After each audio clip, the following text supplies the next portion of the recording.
Oui, bonjour à tous. Donc, je suis très honorée d'évoquer avec vous aujourd'hui la tenue, la semaine prochaine, exactement le 15 novembre, d'une conférence que nous tenons avec la sénatrice Christine Pruneau au Sénat et qui portera sur la question si importante des ressources naturelles, centrée plutôt sur la souveraineté du peuple sahraoui sur ces fameuses ressources naturelles. Donc nous avons déjà, l'année dernière, tenu une conférence à Gonfreville, en province, et là nous essayons cette année, dans la ligne droite de ce qui s'est passé au Parlement à Bruxelles, de ce qui s'est passé à la Cour de justice, de développer l'argumentaire, de développer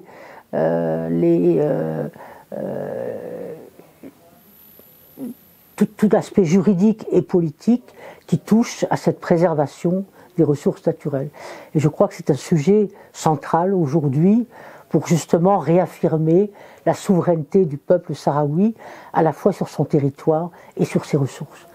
Donc l'enjeu est important parce que nous sommes au démarrage d'un nouveau Parlement européen pour l'Union européenne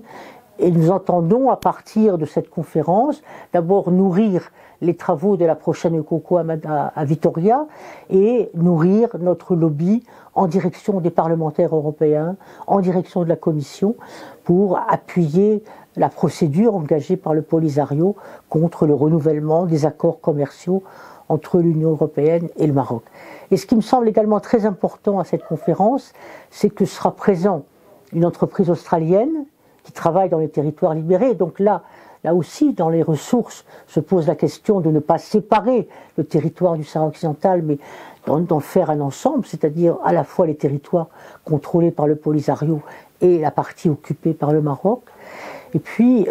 également, ce qui me semble intéressant dans cette conférence au Sénat, c'est l'importance des interventions des chercheurs, des jeunes Sahraouis, qui sont là en nombre, et puis bien sûr, l'engagement actuellement, plus marqué qu'autrefois, du Parti communiste qui nous invite, à travers sa sénatrice, à tenir cette conférence au Sénat. Voilà, donc j'espère que nous avons déjà pas mal d'inscrits et j'espère que ce sera une conférence qui recueillera l'intérêt des journalistes et des consultants en France.